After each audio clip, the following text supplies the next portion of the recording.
Hi everyone, welcome to the channel, Nick the Gardener. So just looking at this daylily here, it looks beautiful. Called a daylily, it's only out for a day, but yeah, it's looking really nice. With a little penstemon behind it. And then this thing here is the Michaelmas daisy. There's a few bees around today, it's a good sign. Little fuchsia here. And I've got me shadow. Oh, cabbage white butterfly. Nasturtium and a little dahlia growing through it, which I'm surprised dahlias survive through the winter, really. Got my Jay's Peach Ghost Jammy here, which I've potted on again, and it's looking pretty good now. And hopefully I'll get a little flower on that this year, and maybe get a a chili off it. But I'm hoping to overwinter it anyway. Determined to overwinter it and get some chilies off it next year. And yeah, it's looking pretty good. So single seed potato next to it. It's not ready to be planted out yet, I don't think. Just tip it on its side. There's not too many roots coming out the bottom or anything, so yeah, I'll leave it in there for a little bit longer. It's looking quite healthy. Double stem broccoli. I had to squish some, yeah, there's another little cabbage white butterfly then. I had to squish some yellow eggs on the inside of the leaves yesterday, and just having a little look through, it looks okay, but there's been quite a few cabbage whites around. Oh, there's some there, look. You see that? So they're the eggs of the cabbage white butterfly, and you can just, sorry, you see them just get them with your finger now and just scrub them off like that. Make sure they're all gone, and then yeah, you won't get no caterpillars on them. So that's one advantage you're not having a net on. There's two more patches there, look. There's one advantage of not having a net on, is that you can easily just check them and wipe them off without having to, you know, get the net off or anything. And yeah, obviously at home it's a lot easier as well because we can check them all the time. But oh, so there's some more at the end there as well. You see it at the end of my finger. Let's get them as well, wipe them off. Yeah, wipe my hand on the floor. So these are Ferrari bush beans in here. These were my favourite bush beans from last year, so I had to grow them again this year. And yeah, we're not doing too badly. Not long potted them on in there. This is another pongo from Bill and Bow, and this is going to be saved just for seeds.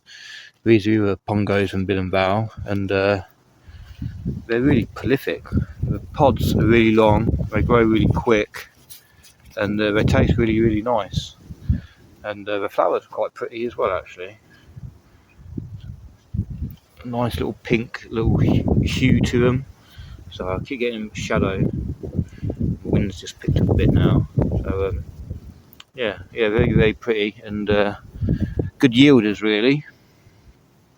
Just see a few more beans in there. So I've got about 3 or 4 meals already. So this one plant in here, I'm going to re-pot on into a much bigger pot and take real good care of it, and hopefully save all the seeds from that, and it'll be a real good plant. And yeah, and hopefully it'll produce well. Sorry, the camera just turned off. But let's quickly show you the echinopsis. Actually, there's a couple of bees on it a minute ago. Just one bee resting on it. I love this, the echinopsis. So I'll show you. So this is my older broccoli now. It's going over, and I'm just umming and ahhing whether to keep it going or not. But as looking at it closer, there's a few more little side shoots coming out, so be a bit more like a sprouting broccoli now on. But yeah, I'll keep it going for as long as I can actually, and to see what harvest I get from it. There's only a little dwarf variety, The verbenas coming out now. The oxeye daisies, although I'm not even sure if they are oxeye daisies. Hopefully Kat's mother, you can identify them for me. I know you're pretty good with your flowers, but they just seem a bit too lush growth for oxeye daisies, what you see in the wild. I think these are like a cultivated variety for the garden. And then we've got a big mushroom size this. There's my hand, so it's almost as big as my hand. And I've got a few more little ones under there, and a tiny little one growing just at the back over there. So I did notice when I was putting these little plants in here, like the echinacea and Miss Cosmos, and a few of these other little wildflowers and stuff, and little nasturtium, there's all mycelium in the soil there. And yeah, just after all that rain, it's made a mushroom come up from a fruiting body from a mycelium. So yeah, hopefully that will create a symbiotic relationship and grow great together. So I love look in the greenhouse, and got quite a few tomatoes ripening there, but I've almost had a disaster. I'll show you what I mean in a minute. So I've removed the peas now, as you can see from here. They were just shading that little greenhouse too much. Now it's getting a bit more decent light. There's little seedlings there will hopefully grow, although most of them have been hammered by little mini caterpillars. So I'll be lucky if I can salvage much out of here, to be honest. I'm hoping they'll pull through. I'm hoping I caught it just before I did too much damage. But some of them have been completely wiped out virtually, and a bit gutted really. So these are just onions, the leftover onion seeds, Bedfordshire Champion and Alicia Craig. I didn't think there's no point keeping the seeds because they don't really last much longer than a year. So I'll put them all in here, perhaps grow them on and use them as sets for next year.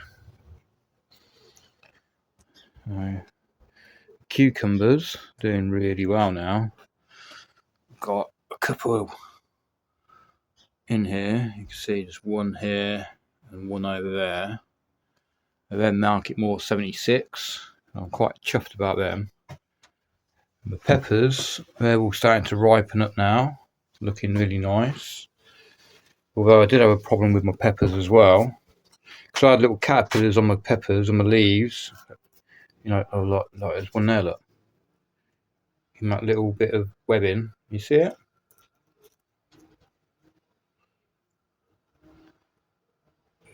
Bastard. So what had happened is, basically, my peppers all started ripening up, and I was like, oh yeah, look at that. And then I noticed that there's little holes in the peppers. So I took them off, and there's all caterpillars inside. So I was gutted. Not all my peppers had been got at, but a fair few. But since I've taken them off, they've really perked up and put out lots more flowers. And the ones that have been on there really ripened up quite considerably. So I'm happy about that. This orangey one down there looks fantastic. In fact, they all do. I'm really happy. But up here, I don't know if I can show you this without buggering it up. This cable goes over to our apex up there, but it's come down. It's coming down here. Probably can't see it. The clips are here. You see the clips there dangling. And basically, yeah, these two over here are suffering with I'll take you down a bit. They're kind of doing hang on. Oh look, that's it. They're going like S-bend. This one's almost lying down. But they're still alive, and I'm getting quite a few tomatoes in it now. And Meadow has had a few. We've had a few, and been giving them for Meadow for a lunch. But there's quite a few now, and every time when she comes in here, there's more than enough. So before I was just getting 1, 2, 3 a day. Now we're getting plenty. But I'm hoping the rest of this trellis work holds up. It's all gone a little bit limp. Well, but so far the rest of it's holding up quite well. But it's a bit of a nightmare. These look a little bit like wilting here. I could probably do a bit of a drink of water. But these zucchini, they've been quite In fact, I'll show you this weird growth on the Zucker Trail. I was watching Jason and Colleen, and they had some weird tomato growth. Has anyone ever seen this before? Like a hollow stem. You see my fingers through it, and there's another one down here. Another bit just down this bit here. Yeah, that's really weird. Anyone seen that before? I haven't. But yeah, tomatoes doing really well, almost reaching the ceiling, and yeah, looking awesome. I'll just show you the melon as well. My little Minnesota midget melon. It's got a couple of little melons on it. So one there, one there. Oh, it's got three actually, one there, and four. So I've got at least four on there. Hopefully they're all pollinated. But fingers crossed, but it's quite liking it down there. So thank you very much for joining me, my little garden tour. And I hope everyone's garden's all doing really well. I'm going to show you out here actually. Kale's doing really well. I need to harvest some of that soon, really. This outdoor tomato is a piccolo. I wanted to grow an indoor and an outdoor, the same variety, just to see if the outdoor varieties do taste better than the indoor varieties, because apparently they do. I was a bit gutted because Steve Digwell says that the third truss is the best, so that's the first. That's the second. The third one snapped off in that storm that we had, so gutted about that. But them two trusses look fantastic. And that cabbage is going to be out this weekend as well. So I'd like to thank all my new subscribers as well. And yeah, I hope all your gardens are flourishing too. And it's just about to rain, so I'm going to go now. And thanks very much for watching.